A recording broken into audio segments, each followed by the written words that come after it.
دیکھتے ہیں اللہ سبحانہ و تعالیٰ کی ایک ایسی خاص نعمت جس کو نعمت اسلام بھی کہا گیا ہے. الیوم اکملت لکم دینکم واتممت علیکم نعمتی ورضیت لکم الاسلام دینا، کہ آج کے دن ہم نے تمہارے لیے تمہارا دین کامل اکمل مکمل کر دیا اور تمہارے لیے دین اسلام کو پسند کر لیا. اللہ نے باقاعدہ طور پہ اس کو نعمت قرار دی.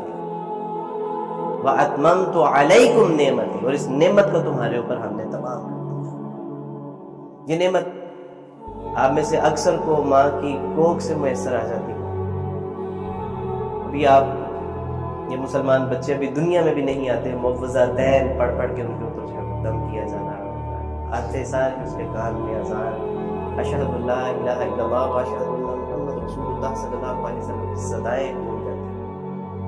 اور سنبھالتا ہے تو مسجد کو شعوری زندگی میں آتا ہے تو اللہ اور اس کے رسول صلی اللہ علیہ وسلم کی فرمانبرداری میں اپنے آپ. لیکن کچھ لوگ ایسے ہوتے ہیں کہ جن کو اس کے لیے اللہ سبحانہ و تعالیٰ تب و دو کرنے کی توفیق عطا فرماتے ہیں. وَمَن يُرِدِ اللَّهُ أَن يَهْدِيَهُ يَشْرَحْ صَدْرَهُ لِلْإِسْلَامِ، اللہ جس کو اپنے دین کے لیے پسند کرتا ہے اس کا سینہ کشادہ کرتا ہے، اور وہ پھر اللہ سبحانہ و تعالیٰ کی توفیق سے اس تلاش میں نکلتا ہے کہ صراط مستقیم کون سا ہے، ہدایت کہاں پر ہے، اللہ سبحانہ و تعالیٰ کی ناراضگی اور اللہ کی منشا کہاں پر حاصل کی جا سکتی ہے، کس طرح اللہ کی ناراضگی سے بچا جا سکتا ہے.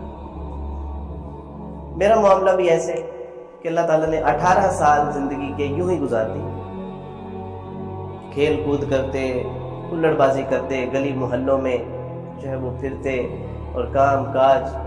18 سال ایسے لگتا ہے جیسا بیکار کرتی ہے. اور میں بہت کچھ تو نہیں جانتا تھا، لیکن کچھ میں جانتا تھا جو اللہ تعالیٰ نے ہمیں نعمتیں عطا فرما رکھی تھی. مثلا میں جانتا تھا کہ آسمان کا کیا مقصد ہے، سورج کا کیا مقصد ہے، چاند ستارے، ہوا میں پرند چرند، بحر و بر، حجر شجر، ندی نالے چشمے، ان کا کیا مقصد ہے. میرے سامنے پھل پھول درخت ہیں، میں جانتا تھا کہ ان کا کیا مقصد ہے. اگر میں نہیں جانتا تھا تو یہ نہیں جانتا تھا کہ what is purpose of my life, میری زندگی کا کیا مقصد ہے. جب اللہ نے یہ دل میں بات ڈالی کہ تیری زندگی کا کیا مقصد ہے، کیا یہی سونا پینا کھانا سونا جاگنا بیوی بچے اس کے بعد انتقال، دیٹس اٹ، کہانی ختم، یہ اس کے علاوہ اللہ نے کسی مقصد کے لیے پیدا کیا. اور اللہ نے ہی دل میں یہ احساس پیدا فرمایا کہ پوچھو اپنے مذہبی رہنماؤں سے.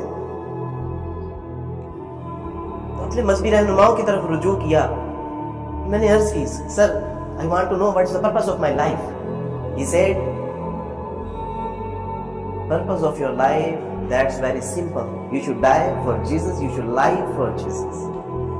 میں نے کہا سر میں جاننا چاہتا ہوں میری زندگی کا کیا مقصد ہے، مجھے کیوں پیدا کیا گیا ہے. تو میں نے کہا کہ یہ تو بڑی سادہ سی بات ہے، تمہاری زندگی کا مقصد، تمہارا جینا مرنا مسیح علیہ السلام کے لیے ہے، اور تم نے مسیح علیہ السلام کا پیغام پوری دنیا میں پہنچانا ہے. اس نے تمہارے لیے اپنی جان صلیب پر دے کے تمہیں گناہوں سے پاک کر دیا، تمہارے اگلے پچھلے ہونے والے تمام گناہوں سے تمہیں نجات دے دی.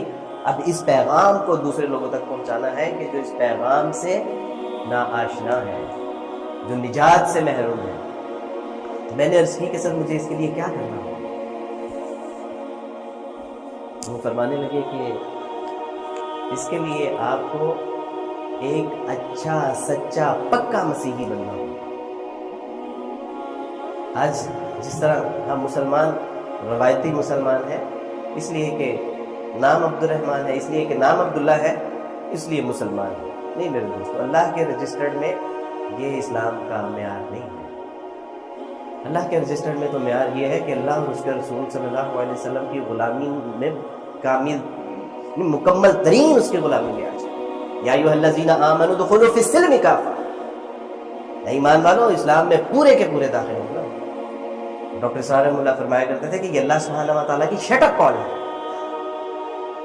لیو اٹ آل اور ٹیک اٹ آل. یا پورے کے پورے اسلام میں داخل ہو یا پورے کے پورے اسلام سے نکل جاؤ. یا ایھا الذین آمنوا ادخلوا فی السلم کافہ.